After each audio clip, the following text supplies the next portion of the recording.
নমস্কাৰ মৰমৰ ছাত্ৰ ছাত্ৰী আৰু মোৰ বন্ধু বান্ধৱীসকল, মোৰ ইউটিউব চেনেলটোত আপোনালোকৰ স্বাগতম জনাইছোঁ। আজি মই লৈ আহিছোঁ ষষ্ঠ শ্ৰেণীৰ বাবে সমাজ বিজ্ঞানৰ পাঠ্যপুথি অনুশীলনী 1 পৃষ্ঠা নম্বৰ 101 আৰু পাঠটো হ'ল 12।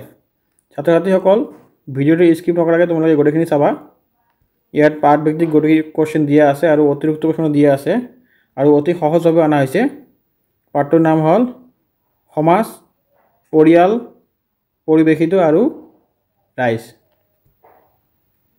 ইয়াত 1 নম্বৰত দিয়া আছে আমাৰ তলৰ প্ৰশ্নবোৰৰ উত্তৰ লিখা। ক নম্বৰত দিয়া আছে পৰিয়াল বুলিলে কি বুজা? আমি সাধাৰণতে জানো পৰিয়াল বুলিলে কি বুজা। উত্তৰ, পৰিয়াল হৈছে সমাজৰ সৰু ইউনিট বা একক। এটি পৰিয়ালত একেটা ঘৰতে বাস কৰা অভিভাৱক, সন্তান আৰু আন কিছুমান আত্মীয় স্বজনৰ থাকে। তাৰপিছত খ নম্বৰত দি আছে আমাৰ পৰিয়াল এটাত সদস্য কি প্ৰকাৰে যোগ হয়। মানে এটা পৰিয়ালত কি প্ৰকাৰে সদস্যবিলাক যোগ হয় তাৰ বিষয়ে ক'বলৈ গৈছে। ইয়াত উত্তৰ দিয়া আছে পৰিয়ালত সদস্য জন্ম, বিবাহ আৰু দত্তকৰৰ জৰিয়তে যোগ হয়। এটা পৰিয়ালত সদস্য যোগ হয় যদি নতুন কোনোবা জন্ম পায় আৰু নতুন বিয়া কৰি লৈ আহে, এইবিলাক আহি আমাৰ পৰিয়ালত একোটা হয়, মানে যোগ হয়। তাৰপিছত গ নম্বৰত দি আছে পৰিয়াল এটা সুচাৰুৰূপে পৰিচালনা কৰিবলৈ সদস্যসকলে কি কৰিব লাগে। ইয়াৰ উত্তৰত দিয়া আছে পৰিয়াল এটা সদস্যসকলে একে অন্যক সহায় সহযোগিতা, আদৰ, স্নেহ আৰু মৰম প্ৰদান কৰিব লাগে। পৰিয়াল এটাক কি কৰিব লাগে ইয়াতে ভালকৈ দিয়া হৈছে। তাৰপিছত ঘ নম্বৰত দিয়া আছে ভাৰতীয় পৰম্পৰাত পৰিয়াল সম্বন্ধে কি কোৱা হৈছে। মানে ভাৰতীয় পৰম্পৰাত পৰিয়াল সম্বন্ধে আমি কি বুজো। উত্তৰত দিয়া আছে ভাৰতীয় পৰম্পৰাত পৰিয়ালক ঘৰ বুলি কোৱা হয়, যি আমাৰ জীৱনৰ আটাইতকৈ বিশেষ স্থান। তাৰপিছত আমাৰ 2 নম্বৰত দিয়া আছে পৰিয়ালৰ পৰা আমি কি পাওঁ। আমি সাধাৰণতে পৰিয়ালৰ পৰা কি উপকাৰ হয় বা কি বস্তু পাওঁ আমি। ইয়াৰ উত্তৰত দিয়া আছে পৰিয়ালৰ পৰা আমি আদৰ, স্নেহ, মৰম, শিক্ষা, সহানুভূতি, সহায় সহযোগিতা, দায়িত্ববোধ আদি মূল্যৱান মানৱীয় গুণবোৰ লাভ কৰোঁ। ছাত্ৰ ছাত্ৰীসকল এইটো খুবেই ইম্পৰ্টেণ্ট, তোমালোকে চাই ল'বা। তাৰপিছত অনুশীলনী 2 আৰু পৃষ্ঠা নম্বৰ 104। ইয়াত 1 নম্বৰত দি আছে তলৰ প্ৰশ্নবোৰৰ উত্তৰ দিয়া। ক নম্বৰত দি আছে প্ৰতিবেশী মানে কি। প্ৰতিবেশী মানে কি, ইয়াত এইটো 1 নম্বৰত তোমালোকে আহিব পাৰে, চাই ল'বা। ইয়াৰ উত্তৰত দিয়া আছে আমি যিসকল মানুহৰ ওচৰত বাস কৰোঁ তেওঁলোকেই আমাৰ প্ৰতিবেশী। আমি যিবিলাক মানুহৰ ওচৰত বাস কৰোঁ তেওঁলোকে হ'ল আমাৰ প্ৰতিবেশী। তাৰপিছত খ নম্বৰত দি আছে ৰাইজ বুলিলে কি বুজা। উত্তৰ, এখন গাঁৱৰ বা চহৰৰ মানুহবোৰ মিলি এটা সমাজ গঠন কৰে, সেই সমাজত থকা সকলো মানুহক ৰাইজ বোলা হয়। ছাত্ৰ ছাত্ৰীসকল এইটো খুবেই ইম্পৰ্টেণ্ট পাঠ আৰু অতি সহজ পাঠ, তোমালোকে ইমান পঢ়িব নালাগে, এইটো অলপ চালে হৈ যাব। গ নম্বৰ হ'ল ৰাইজে সহযোগিতাৰে পালন কৰা যিকোনো 2টা উৎসৱৰ উল্লেখ কৰা। ৰাইজে পালন কৰা যিকোনো 2টা উৎসৱ, মানে আমি সচৰাচৰ যিবিলাক উৎসৱ পালন কৰোঁ এনেকুৱা ধৰণৰ 2টা উৎসৱ লিখিবলৈ কৈছে। ইয়াতে দিয়া আছে বিহু আৰু ঈদ, তোমালোকে বেলেগো লিখিব পাৰা।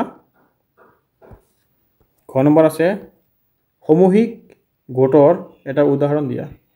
সামূহিক গোটৰ এটা উদাহৰণ হ'ল উত্তৰ নামঘৰ, মন্দিৰ, ভোজ, উৎসৱ, পুৰণি ঘৰৰ মাক বিদ্যালয়, সহায়, এইবোৰ সামূহিক গোটৰ এটা উদাহৰণ।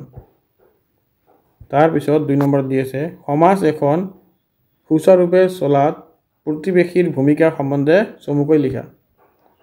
উত্তৰ দি আছে সমাজৰ মানুহে একেলগে মিলি উৎসৱ উদযাপন কৰে, বিপদত সহায় কৰে আৰু দৈনন্দিন জীৱনত একে অন্যক সহায় সহযোগিতা কৰে।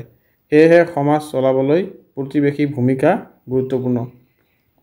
তাৰপিছত 3 নম্বৰত দি আছে অসমৰ জনজীৱনত ৰাইজৰ ভূমিকা বৰ্ণনা কৰা। ইয়াৰ উত্তৰত দিয়া আছে আমাৰ অসমত ৰাইজে নামঘৰ, ভোগালী ভোজ, উৎসৱ পালন, পুৰণি মানুহৰ যত্ন আদিৰ ক্ষেত্ৰত একেলগে মিলি কাম কৰে। ইয়ে সমাজত সৌহাৰ্দ্য আৰু সহযোগিতাৰ পৰিৱেশ সৃষ্টি কৰে।